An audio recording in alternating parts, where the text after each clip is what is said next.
سعودی عرب میں پاکستان مسلم لیگ نون کی جانب سے 28 مئی یوم تکبیر کے حوالے سے آن لائن کانفرنس منعقد کی گئی، جس میں دیگر سیاسی جماعتوں کے افراد بھی شریک تھے۔ ان سے سینیٹر مشاہد اللہ خان نے اظہار خیال کیا۔ سعودی عرب میں پاکستان مسلم لیگ نون ریاض جن کی جانب سے منعقد کردہ آن لائن کانفرنس سے اظہار خیال کرتے ہوئے سینیٹر مشاہد اللہ خان نے کہا کہ پاکستان ہمیشہ سے امن کا خواہاں رہا ہے اور عالمی امن کو قائم رکھنے میں اپنا کردار ادا کرتا رہتا ہے۔ 28 مئی ہماری تاریخ کا اہم دن ہے۔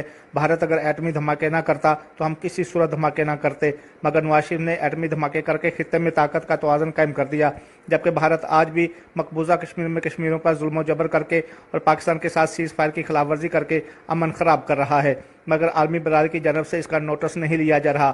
عالمی طاقتوں کی جانب سے دنیا میں ناانصافی کا نظام قائم کیا گیا ہے، انہیں مظلوم کشمیریوں کی آواز سنائی نہیں دیتی۔ بھارت لداخ کا علاقہ کھو چکا ہے اور قدرت آزادی کشمیر کی راہ ہموار کر رہی ہے۔ سینیٹر مشاہد اللہ خان نے موجودہ پی ٹی آئی گورنمنٹ پر تنقید کرتے ہوئے کہا کہ حکومت نے پاکستان کو مسائل سے جکڑ کر رکھ دیا ہے اور عمران خان محض وزیر اعظم بننے کا شوق تھا، نہ کہ عوام کے مسائل کو حل کرنے کا کوئی شوق ہے۔ وہ اپوزیشن کو سیاسی مخالف نہیں بلکہ اپنا دشمن سمجھتے ہیں اور سیاسی انتقام کی سیاست کر رہے ہیں، جس سے سیاسی انتشار پیدا ہو رہا ہے۔ آن لائن کانفرنس سے مسلم لیگ نون ریاض جن کے صدر خالد عمرانہ، ظاہر لطیف سندھو، خادم بجار، راجہ یعقوب، رانا خادم اور دیگر نے بھی اظہار خیال کی۔